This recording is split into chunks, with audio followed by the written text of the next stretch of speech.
नमस्कार दोस्तों, स्वागत है आपका आज की बड़ी खबर में। आज तारीख है 12 अक्टूबर 2025, दिन रविवार।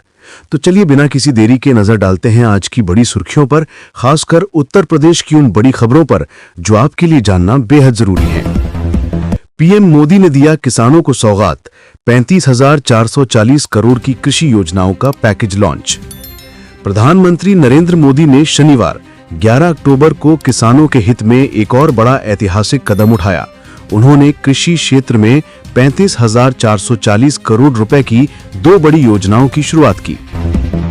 जघन्य, कॉलेज के बाहर जंगल में 23 वर्षीय मेडिकल छात्रा संग गैंग रेप, हैवानियत की सारी हदें हुई पार।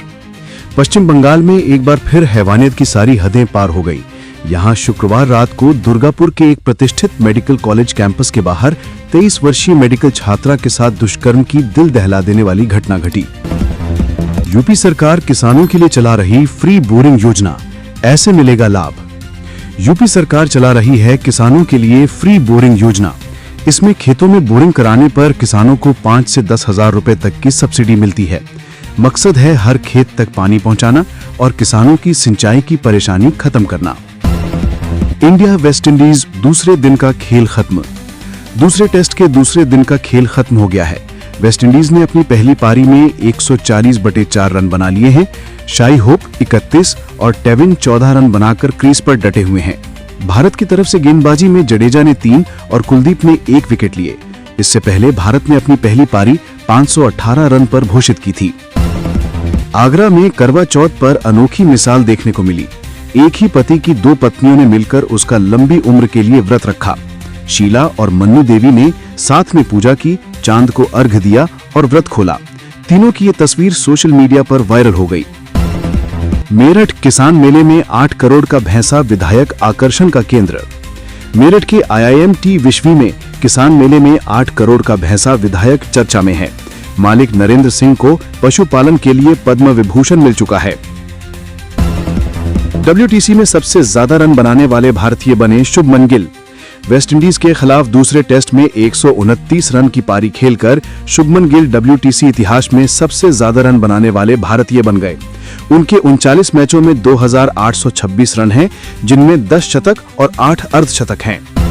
अखिलेश का 80 लाख फॉलोवर वाला फेसबुक अकाउंट शुरू। अखिलेश यादव का फेसबुक पेज 16 घंटे बाद शनिवार सुबह 8:30 बजे बहाल हो गया। सपा प्रवक्ता अमीक जामेई ने कहा कि ये बीजेपी की साजिश थी। IT सेल ने गलत तरीके से अकाउंट ब्लॉक कराया, लेकिन पार्टी कार्यकर्ताओं के विरोध के बाद इसे वापस किया गया। मामले में मेटा या मेटा इंडिया की ओर से कोई बयान जारी नहीं किया गया है। नगीना सांसद चंद्रशेखर आजाद ने ऐलान किया है कि आजाद समाज पार्टी यूपी पंचायत चुनाव अपने दम पर लड़ेगी। पार्टी पूरे प्रदेश में जिला पंचायत सदस्य की सीटों पर प्रत्याशी उतारेगी। संगठन को मजबूत करने के लिए 12 अक्टूबर को प्रयागराज में प्रबुद्ध जन सम्मेलन आयोजित किया जाएगा। Indian oil corporation limited IOCL में 523 पदों पर भर्ती के लिए आज यानी कि 11 अक्टूबर को आवेदन का आखिरी दिन है। उम्मीदवार जल्द से जल्द IOCL.com पर जाकर आवेदन करें। दिवाली में मुफ्त गैस सिलेंडर चाहिए तो जल्द कर ले ये काम। दीपावली से पहले उज्ज्वला योजना के लाभार्थियों को मुफ्त गैस सिलेंडर मिलेगा। इसकी सब्सिडी उनके खातों में पहुंचेगी, मगर लाभ उन उपभोक्ताओं को ही मिलेगा जिन्होंने eKYC करा ली है। सिर्फ मुरादाबाद में उज्ज्वला योजना के 2.78 लाख उपभोक्ता हैं। इनमें अब तक 2.25 लाख ने ही eKYC कराई है। ऐसे में इस प्रक्रिया का पालन न करने वाले उपभोक्ता मुफ्त गैस सिलेंडर के लाभ से वंचित हो सकते हैं। बाबा साहब के संविधान में चोरी छिपे डाला गया धर्मनिरपेक्ष शब्द। योगी आदित्यनाथ। CM योगी ने कहा कि सनातन धर्म ने कभी उपासना विधि में कट्टरता नहीं दिखाई, पर संविधान में धर्मनिरपेक्ष शब्द चोरी छिपे डाला गया। उन्होंने यूपी को विकसित राज्य बनाने का संकल्प लिया, जो भारत की अर्थव्यवस्था का अग्रणी फोर्स बनेगा। सरकार ने खोला 42,000 करोड़ का खजाना, लेकिन 21वीं किस्त के 2-2 हजार कब आएंगे, चेक करें स्टेटस। दिल्ली। देश भर के किसान PM किसान योजना की 21वीं किस्त यानी PM किसान योजना 21st इंस्टॉलमेंट डेट का बेसब्री से इंतजार कर रहे हैं। लेकिन जम्मू कश्मीर, पंजाब, उत्तराखंड और हिमाचल के किसानों के लिए ये इंतजार खत्म हो गया है।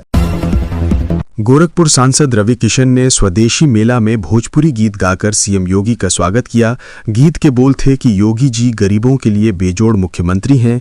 रवि किशन ने बताया कि सीएम योगी लोगों को ईडब्ल्यूएस और एलआईजी फ्लैटों की चाबियां सौंपकर दीपावली का तोहफा देंगे। सीजेआई बोले, डिजिटल दौर में लड़कियां सबसे ज्यादा असुरक्षित। सीजेआई बीआर गवई ने कहा कि तकनीक सशक्तिकरण के बजाय शोषण का जरिया बन रही हैं। आज लड़कियां online harassment, cyber bullying, stalking और डीप फेक जैसी नई परेशानियों से जूझ रही हैं। उन्होंने कहा कि इन खतरों से बचाने के लिए पुलिस और अधिकारियों को विशेष ट्रेनिंग की जरूरत है।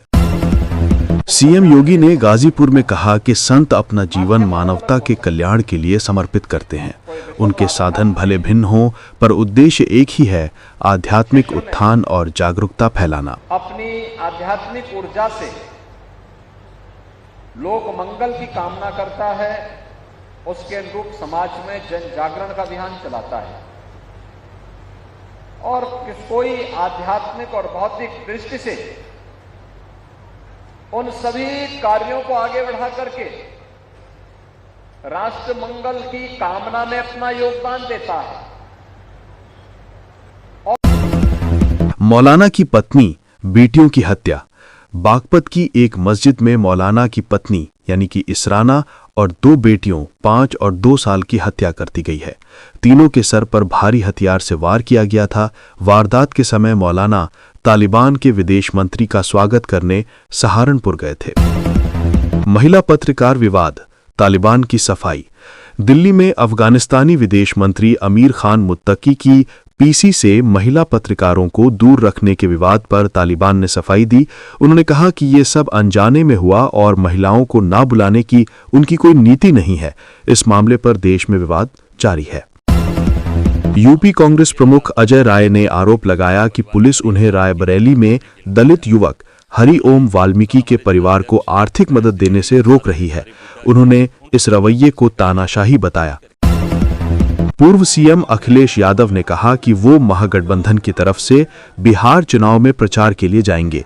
उन्होंने महिलाओं को बराबरी का अधिकार देने की मांग की और भाजपा पर महिला आरक्षण लागू न करने का आरोप लगाया। न्यूजीलैंड टीम ने ताजमहल देखा। न्यूजीलैंड क्रिकेट टीम के सदस्यों ने आगरा में बिना किसी सूचना के गुपचुप तरीके से ताजमहल का दीदार किया। प्रशासन को जानकारी नहीं थी। टीम ने बिना प्रोटोकॉल के फोटो खिंचवाई।